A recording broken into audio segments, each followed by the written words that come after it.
조우성 변호사의 개념 탑재, 이번 시간에는 섀도우 캐비넷을 한번 살펴보겠습니다. 캐비넷이 내각이죠.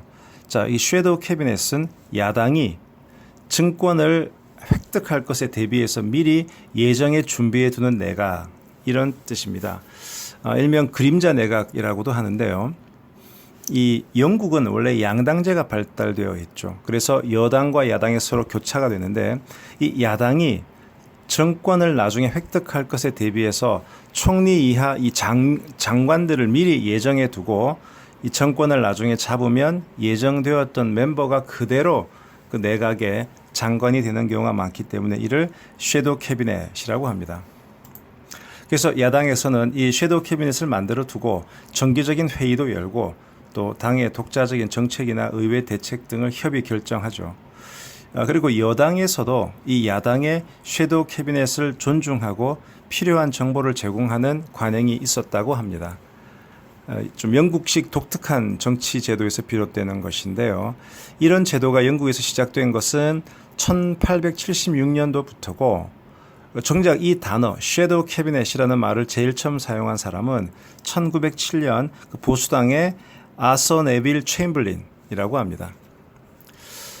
아무래도 그 섀도우 캐비넷이 구성이 되어 있으면 나중에 정권이 바뀌었을 때 정권의 인수인계가 빨라지겠죠. 그리고 이미 장관을 예정해 두고 있기 때문에 국정 공백 사태도 막을 수 있다. 그래서 전국의 안정을 가져올 수 있다는 장점이 있습니다. 반면에 이 섀도우 캐비넷을 미리 구성해서 국민에게 알려두면 뭔가 새로운 인물, 영향력 있는 새로운 인물의 영입이 어렵지 않느냐. 그리고 선거 전열의 정비가 어렵다는 단점이 있고요. 또 만약에 이 예측을 잘 못해서 집권을 못할 경우에는 예비 내각으로 내정된 인사들과의 불협 화음 등 부작용도 있다, 이런 평가도 받습니다. 섀도우 캐비넷을 살펴봤는데 좀 비슷한 내지는 조금 관련된 용어로 몇 가지를 더 알아볼게요. 우선 이너 캐비넷이란 말이 있습니다. 이너, 안쪽에 우리 이너 서클 그러죠.